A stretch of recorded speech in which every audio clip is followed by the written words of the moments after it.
dikandangin kan peraturannya kalau dia bisa kirnya lolos, kita akan lepasin.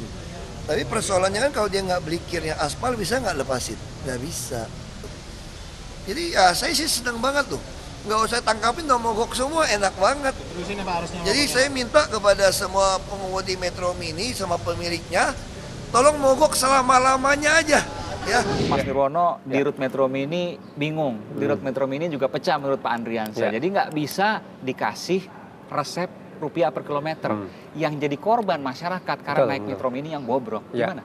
Jadi kalau kita merunut ke Undang-Undang Nomor 22 tahun 2009 ya tentang lalu lintas dan angkutan jalan, ini justru momentum bagi pemerintah, tolong Pemprov DKI untuk mengambil alih segala pengelolaan transportasi Jakarta secara keseluruhan gitu. Kita mau nunggu sampai berapa korban lagi gitu kan. Nah, diambil alih nggak mau kok, nggak bisa. Nah justru itu, kalau ini hukum pasar nanti yang main ya Mas. Jadi gini, secara teknis harus ada kebijakan tegas dari Dinas Perhubungan terutama. Contohnya? Contohnya umpamanya tadi, dalam waktu dekat ini kalau memang Kopaja yang paling siap, tentu kerjasama akan dilakukan dengan Kopaja gitu ya, satu.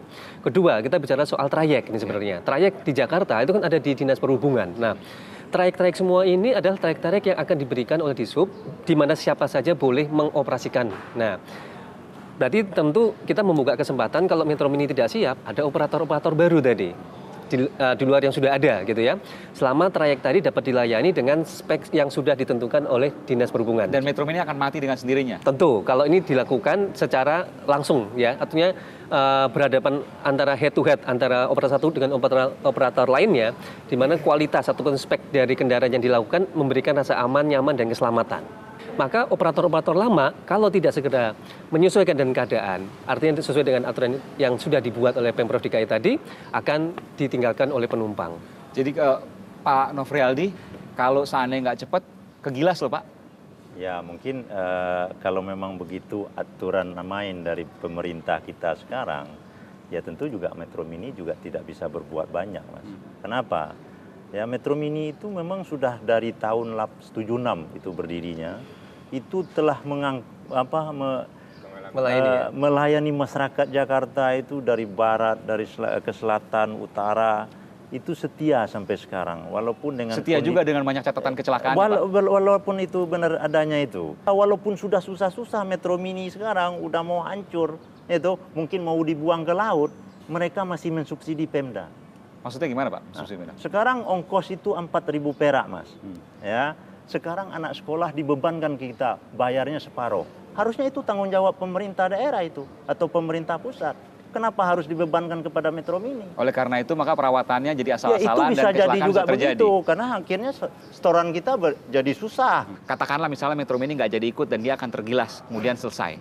Tapi dalam waktu sebelum selesai itu kan dia masih beroperasi, punya trayek, punya pelanggan, punya penumpang yang berbahaya. Kenapa? Karena dia naik bus yang berbahaya, yang perawatannya diakui loh sama Pak Nofrialdi, perawatannya tidak baik karena kurang pendapatan. Gimana menjamin keselamatan masyarakat? Jadi begini, sekali lagi, mau tidak mau kita harus mempercepat. Yang saya katakan tadi revitalisasi menambah bus, ya dengan bekerja sama dengan operator-operator sehat, gitu loh kan? Bisa menutup semua trayek yang ada sekarang Pak, karena ya? Kalau untuk satu Kopaja misalnya, seluruh Jakarta kan sulit dibayangkan. Nggak mungkin. Yang penting, ya sekarang begini. Ya kalau saya tuh yang penting kan sekarang startnya. Yang penting start. Biar nanti operator-operator yang lain melihat.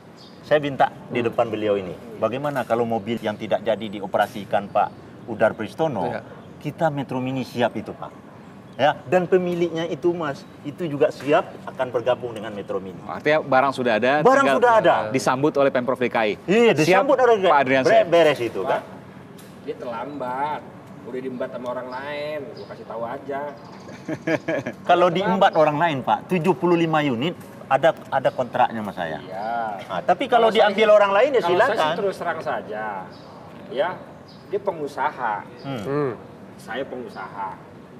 Saya sudah beli mobil bus, sudah 2 tahun. Terkatung-katung. Nah saya sekarang buka pintu besar-besar. Siapa yang mau ambil? Ya kan? Nah terkait apakah dia mau bekerja sama dengan Metro Mini, ya monggo silakan. Ya tetapi kalau Bapak katakan tadi udah ada orang yang akan... Dengar dulu. Kenapa baru sekarang beresnya? Kan dia nyari, ini kan saya tanya nih, nyari dong saya. Oh saya ke Mas nih.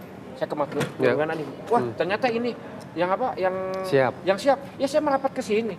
Oh, nah. Saya harus Kita sudah lama itu, Pak. Cuman karena ini kan mungkin kalimat yang punya mobil. Iya. Jadi sekarang sudah dibuka juga pintu, lama. tinggal diurus dan sudah terbuka oleh Pak Andriansyah. Kemudian Mas, begini, kalau seandainya ada perusahaan baru, terus dia berjalan di DKI, terus Metro Mini disingkirkan begitu aja. Ini orang yang sudah karatan di situ, terus disingkirkan aja, kira-kira bagaimana itu? Oleh karenanya Pak Pemprov Rialdi harus cepat masuk ke dalam Pemprov DKI untuk menawarkan bus-bus itu. Metro Mini ini bukan perusahaan ilegal. Legal. Ya, Legal, diakui legal. oleh negara itu. Iya. Terus sekarang di-cut aja, dibunuh saja. Nggak bisa. Kan mau dibayar Enggak, rupiah per enggak. kilometer, Pak. Kita siap itu. Ya.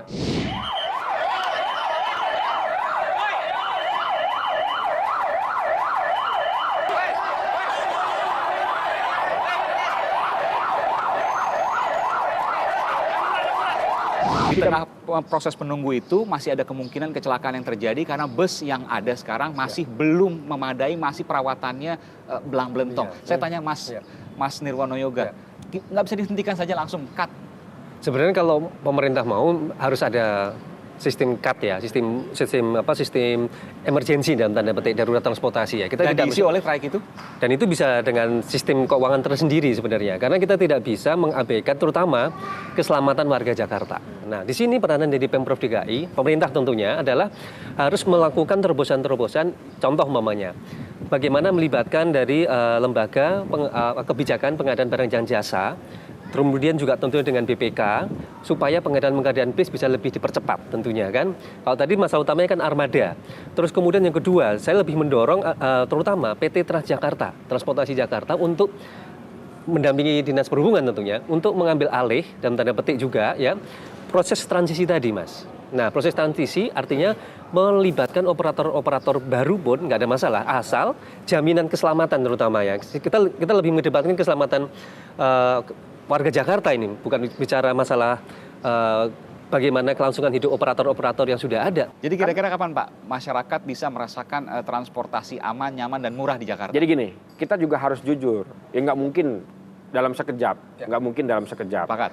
Kita sekarang bagaimana caranya revitalisasi harus mulai. Sama ini kan sampai belum nih. Nah, biar nanti semuanya melihat. Nah, itulah yang nanti. Mana yang memang bisa dilakukan oleh operator langsung. Mana yang memang kita ambil alih dengan konsep melalui terintegrasi dengan Transjakarta jalan. Ya, memang nggak bisa, Pak. 5-10 tahun baru bisa kita akan. Trayeknya terlalu banyak. Kok baru dimulai sekarang Pak? Itulah hebatnya saya kan gitu. Karena baru menjabat sebagai Dinas Perhubungan. Iya, kenapa? Kajian itu sudah lama. Makanya saya katakan tadi harus dieksekusi. Mas Nirwono, Ya. ini baru dimulai sekarang. Kemarin-kemarin kok nggak dimulai, kemana saja? Ini juga salah satu PR ya, salah satu dalam tanda petik juga bisa dikatakan dosa peninggalan juga ini ya, kalau tidak segera dibenahi. Iya, karena begini, ini Pak Jokowi dan Pak Ahok juga sudah melakukan upaya dalam tanda petik untuk menjanjikan, saya masih ingat ada dua yang utama. Satu, pengadaan peremajaan 1000 bis untuk bis Transjakarta dan 1000 bis sedang untuk peremajaan teman-teman dari bis sedang, yaitu 2 tahun sampai 2017 ini harus segera ada perbaikan lah, paling enggak menurut saya ada perbaikan signifikan. Satu, yang pertama adalah nanti ke depan mau tidak mau kita harus mempunyai pengelolaan transportasi Jakarta secara keseluruhan, hanya satu badan. Ya. Di situ adalah tugas dari pemerintah, karena dia bertugas melakukan apa? Integrasi dan operasional. Dalam hal ini dibawa oleh Pak Andriansyah. Betul, Dinas Perhubungan tentunya, yang paling bertanggung jawab tentunya. Di situ nanti kita bicara soal apa? Penyamaan tiket, kemudian sistem dan sebagainya. Kemudian tadi public service obligation-nya ya. Iya, PSO-nya. PSO-nya juga harus disesuaikan. Dan yang kelima, sesuai dengan tadi dikatakan sudah ada trayek-trayek lama, ini justru kesempatan kita untuk merubah trayek. Kenapa? Trayek kita perlu ditata ulang nih Pak ya.